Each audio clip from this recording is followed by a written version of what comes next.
আহ, সবাই হয়রান, পেরেশান, ক্লান্ত শ্রান্ত। মানুষগুলো বলবে বাঁচার কোনো উপায় নাই। 50,000 বছর মানুষ এরকম দৌড়াবে, চিৎকার করবে, কাঁদবে, বাঁচার কোনো উপায় নাই। সবাই বলবে আল্লাহ যদি বিচারটা শুরু করতো, যা হবার হবে, আগে বিচার শুরু করুন। বিচারই শুরু হয় না। বিচার শুরু হইতেই 50,000 বছর। আল্লাহ, 50,000 বছর, 5,000, 15,000 না, 50,000 বছর এরকম যাবে।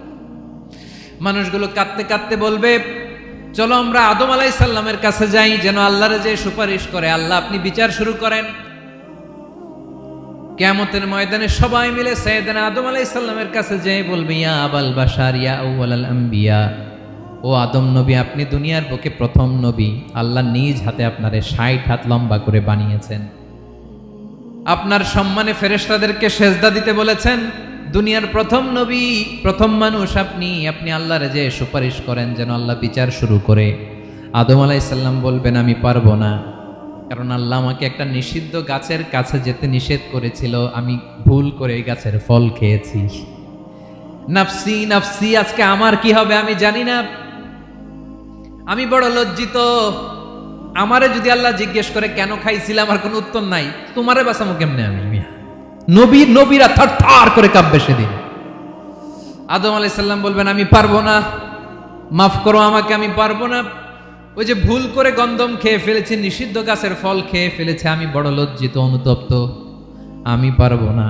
আজকে আল্লাহ এত রাগান্বিত হয়েছে, আগে কখনো আল্লাহ এত রাগান্বিত হয় নাই, ভবিষ্যতেও আল্লাহ কখনো এত রাগান্বিত হবে না। আমি পারবো না। এক কাজ করো, তোমরা নূহ আলাইহিস সালামের কাছে যাও। কোন নবী? লোকেরা এবার পাগলের মতো দৌড়াতে দৌড়াতে আল্লাহর নবী নূহ আলাইহিস সালামের কাছে যেয়ে বলবে, ইয়া নবী আল্লাহ নূহ, আনতা আউয়ালুর রুসুলি ফিল আরদ, আপনি জমিনে প্রথম রাসূল। আদম আলাইহিস সালাম নবী ছিলেন, রাসূল ছিলেন না। এই দুনিয়ার বুকে প্রথম রাসূল ছিলেন আল্লাহর নবী নূহ আলাইহিস সালাম। সবাই বলবে, ও নবী আল্লাহ নূহ, রাসূল আল্লাহ নূহ, আল্লাহ আপনাকে আবদান শাকুরা, শুকরগুজার বান্দা বলে কোরআনে বলেছে। কোরআনে নূহ আলাইহিস সালামের নামেও সূরা আছে না নাই? আপনি আল্লাহর প্রিয় বান্দা, প্রিয় রাসূল।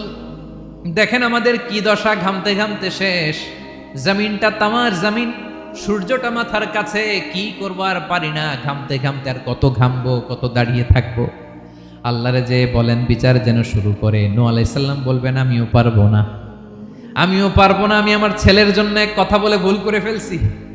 যে ব্যক্তি আজানের সময় কথা বলবে, মৃত্যুর সময় তার কালিমা নসিব হবে না। বাক্যটি কিরূপ জানলে কমেন্ট করে জানাবেন।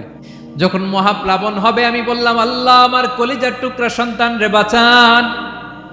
আল্লাহ বললেন, ও নূহ, সে তোমার সন্তান না, কারণ সে ঈমান আনে নাই, সে পাহাড়ের উপর দাঁড়িয়েছে, দেখি কেমনে সে বাঁচে।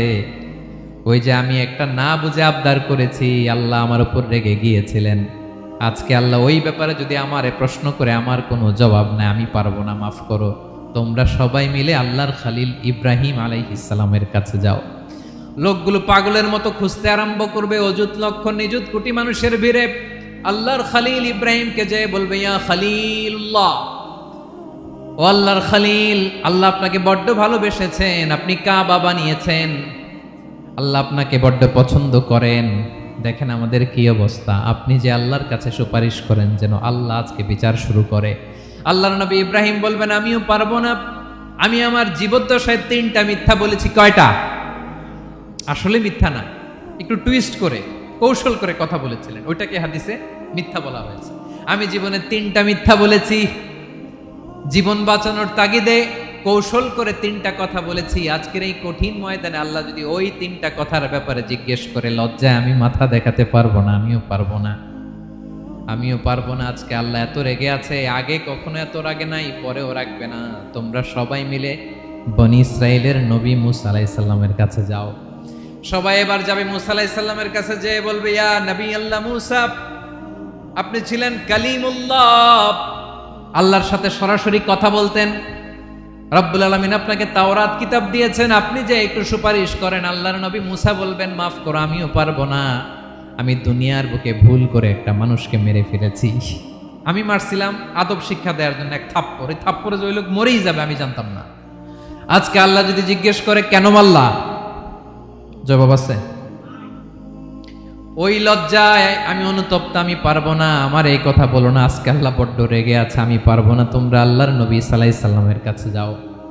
কিয়ামতের ময়দানে মানুষগুলো পাগল পাড়া হয়ে আল্লাহর নবী ঈসা আলাইহিস সালামের কাছে যাবে, যে বলবে নবী ঈসা আপনি রূহুল্লাহ, বাবা ছাড়া আল্লাহ আপনাকে বানিয়েছেন, ইনজিল কিতাব দিয়েছেন, মৃত মানুষকে আপনি জীবিত করতে পারতেন, আজকের এই কঠিন বিপদের দিনে আপনি আমাদের সাহায্য করেন। আল্লাহর কাছে যে বলেন যেন বিচার শুরু করে। ঈসা আলাইহিস সালাম বলবেন আমিও পারবো না, ইন্নী উবিদতু মিন দুনিল্লাহ, আমার উম্মত খ্রিস্টানেরা আল্লাহরে বাদ দিয়ে আমি ঈসার ইবাদত করেছে।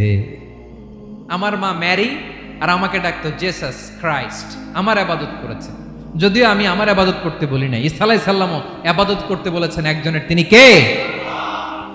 আল্লাহর নবী ঈসা আলাইহিস সালাম বলবেন আমিও পারবো না, আজকে আল্লাহ অনেক রেগে আছে, আমি পারবো না, তবে একটা পরামর্শ দিতে পারি, একটা সাজেশন দিতে পারি। আজকের দিনে এই কঠিন মুসিবতের কালে, এই কঠিন সময়ে কেউ আল্লাহর দরবারে দাঁড়িয়ে একটা টু শব্দ করার ক্ষমতা কারো নাই, একমাত্র আখিরি জামানার পয়গাম্বর বিশ্বনবী মুহাম্মাদুর রাসূলুল্লাহ ছাড়া। মানুষগুলো এবার আগুনের মধ্যে পানি দিলে যেমনি আগুন নিভে যায়, দাউ দাউ করা হৃদয়ে জ্বলন্ত আগুন তাদের ঠান্ডা হবে। কিয়ামতের ময়দানে ওই বিভীষিকাময় সময়ে মুসিবতের কালে মানুষগুলো পাগল হয়ে বিশ্বনবীকে খুঁজতে আরম্ভ করবে। সবাই মিলে বিশ্বনবীর কাছে যে বলবে ইয়া রাহমাতাল লিল আলামিন, ইয়া খাতামান নবীন, রাহমাতাল লিল আলামিন, দেখেন আমাদের কি অবস্থা, কি কঠিন বিপদে আমরা আছি, দাঁড়াতে পারি না, সূর্যের আলোতে ঘেমে হয়রান, আজকে কেউ সুপারিশ করতে পারবে না। সব নবীরা অপারগতা স্বীকার করেছে, তারা বলেছে আপনি ছাড়া কেউ নাকি আল্লাহর সামনে দাঁড়াতে পারবেন না, আপনি একটু সুপারিশ করেন। বিশ্বনবী বলবেন আসো আসো, আজকের দিনে আমি ছাড়া আল্লাহর সামনে কেউ দাঁড়াতে পারবে না। বিশ্বনবী মাকামে মাহমুদে যে আল্লাহু আকবার বলে সিজদায় লুটিয়ে পড়বেন। আল্লাহ রাব্বুল আলামিন বিশ্বনবীকে এমন কিছু চমৎকার শব্দ শিখাবেন, ওই শব্দগুলো দিয়ে আল্লাহর প্রশংসা করে বিশ্বনবী কাঁদতে আরম্ভ করবেন। বিশ্বনবী এমন ভাবে অজর দ্বারায় সিজদায় লুটিয়ে পড়ে কাঁদবেন, রব্বুল আলামিনের রহমতের দরিয়ায় জোশ লেগে যাবে। রব্বুল আলামিন এই দৃশ্য থেকে সহ্য করতে পারবেন না। রব্বুল আলামিন বলবেন ইয়া মুহাম্মদ ইরফা রাসাক, ও নবী আপনি মাথা তোলেন, মাথা তোলেন, আপনার কান্না আমি সহ্য করতে পারি না। নবী আপনি মাথা তোলেন, সাল তুতা, আজকে আপনি যা চাবেন তাই দেব। নবী আপনি সিজদা থেকে মাথা তুলেন, সাল তুতা, যা চাবেন তাই দেব। ওয়াশফা তুশাফা, যার জন্য সুপারিশ করবেন তার সুপারিশ কবুল করে নেব। বিশ্বনবী এবার মাথা তুলবেন। যে বিভীষিকাময় সময়ে প্রত্যেক নবী বলেছেন আমি পারবো না, প্রত্যেক নবী বলেছেন নফসি নফসি, আমার কি হবে আমি জানি না, আল্লাহ আমারে বাঁচাও। প্রতিটি নবী বলবেন নফসি নফসি, আল্লাহ তুমি আমারে বাঁচাও আমারে বাঁচাও। বিশ্বনবী মাথা তুলবেন, তুলে বলবেন রব্বি হাবলি উম্মতি, আল্লাহ তুমি আমার গুনাহগার উম্মতকে বাঁচাও।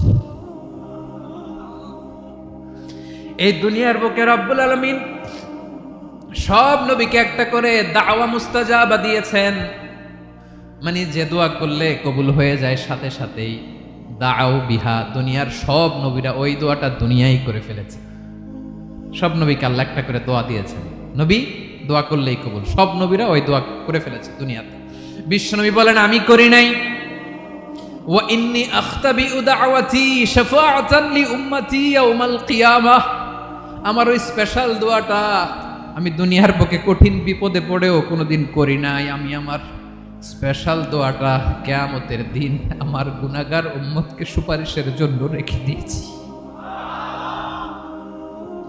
আল্লাহ বলবেন নবীর ফারাসাক, মাথা তোলেন, আর কাটবেন না। বিশ্বনবী মাথা তুলবেন, আল্লাহ বলবেন সাল তুতা, আপনি যা চাবেন তাই দেব। ওয়াশফা তুশাফা, সুপারিশ করেন সুপারিশ কবুল করব। বিশ্বনবী বলবেন আল্লাহ ওই স্পেশাল দোয়াটা দুনিয়াতে করি নাই। আজকে আমি তোমার দরবারে দাঁড়িয়ে কিয়ামতের দিন ওই দোয়াটা করছি। আল্লাহ, আমার যে উম্মতের হৃদয়ে যাররা পরিমাণ ঈমান আছে, আমার একটা উম্মতকেও তুমি জাহান্নামে ঢুকাতে পারবা না। বিশ্বনবী পাগলের মতো একবার হাউজে কাউসারে যাবেন, একবার সিরাতে যাবেন, একবার পুলসিরাতের দিকে, একবার হাউজে কাউসারের দিকে পাগলের মতো দৌড়াতে থাকবেন। তার কোন গুনাহগার উম্মত যাতে জাহান্নামে ঢুকে না যায়, সেদিন কেউ সুপারিশ করতে পারবে না বিশ্বনবী ছাড়া। এজন্য 5 নম্বর আল্লাহ বললেন, মান যাল্লাযী ইয়াশফাউ ইনদাহু